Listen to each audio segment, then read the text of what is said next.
Good afternoon, everybody. Yes, it's raining. Yes, Tropical Storm Cindy is bearing down on the Gulf Coast. Now, it's supposed to go in, the last I heard was over at the Texas-Louisiana border. It's a real big storm, and to the east, looking at the map, the right side is always the worst as far as the wind and rain. We are supposed to get between 10, I've heard 10 inches, I've heard 10 to 12, and I've heard 10 to 15. Which now really, that's not a big deal for us.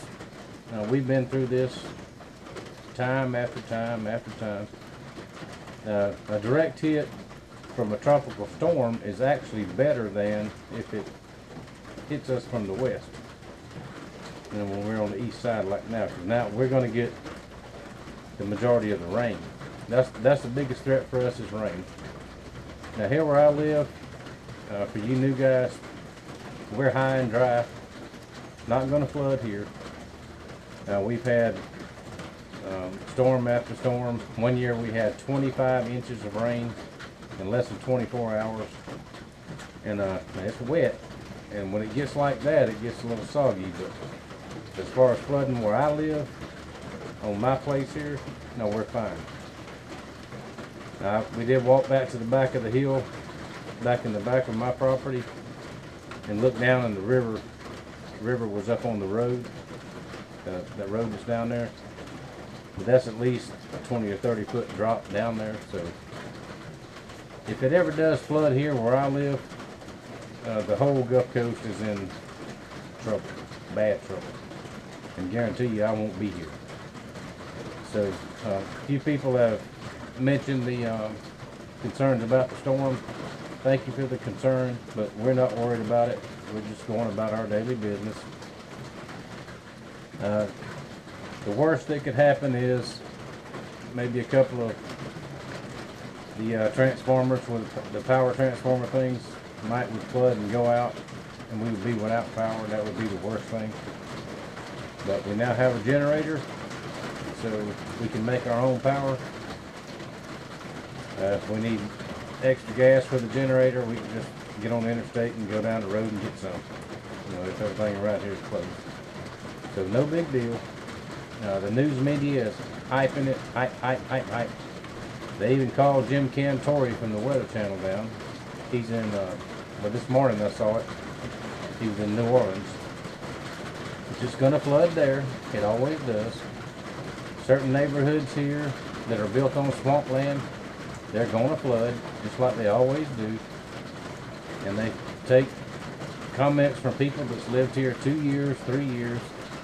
Well, we've never seen it this bad. And yeah, hype. You know how it is. So, but anyway, thanks for the concern, but it ain't no big deal. Now, let me show you what I got almost finished up, because I'm just about to go in for today. Brother Steve up in Ohio. Here is your sharp finger.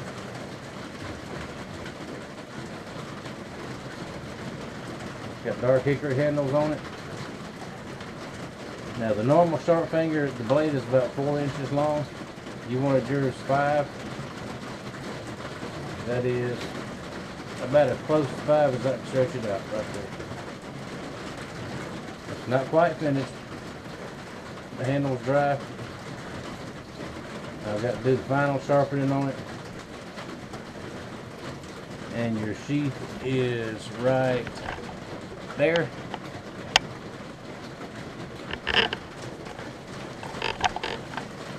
The glue was drying on it before I sew it up. And I'm having a heck of a time getting anything to dry.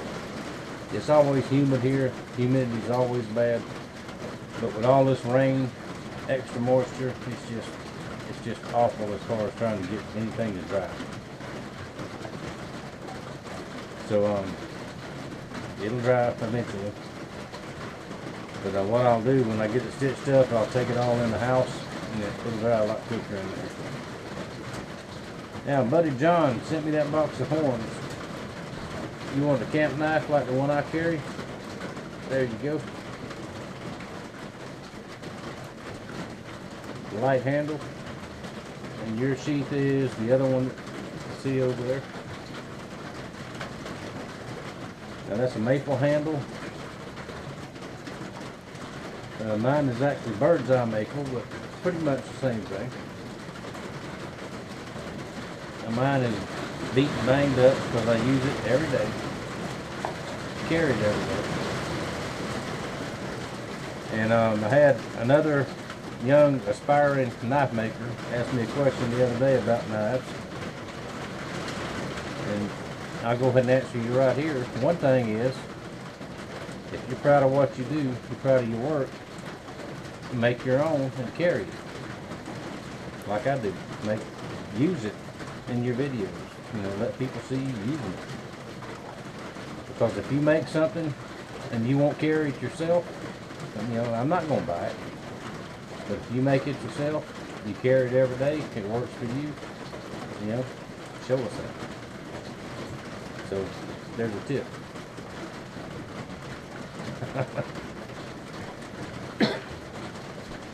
Alright, as soon as I finish doing this, I'm going to start a new series. Everybody loves the straight razors. I just made one for Miss Nicole over at Simply 7, and she really liked it. That was a very small straight razor, about 4 inches long, 4.5 inches. That was, we'll call that a lady's straight razor. And I've got another one that another fellow wants. I'll tell you all about that later on. But I'm going to start it today. I'm going to show you that I'm going to use the file steel. Now I've got one more of these besides this, of the small thin USA made files, because it's really getting hard to find. You cannot find the old USA files anymore. I don't think they make them here anymore. I've done some research. Now Nicholson bought, this is a Black Diamond. Nicholson bought Black Diamond way back in the 30s, 40s, somewhere back in there. So this one has to date back to probably the 40s, maybe the 50s. But I'm going to put it real close, see if you might can see it. Maybe you can see it. Anyway, it says Black Diamond, made in USA. It is a mill file, a mill bastard.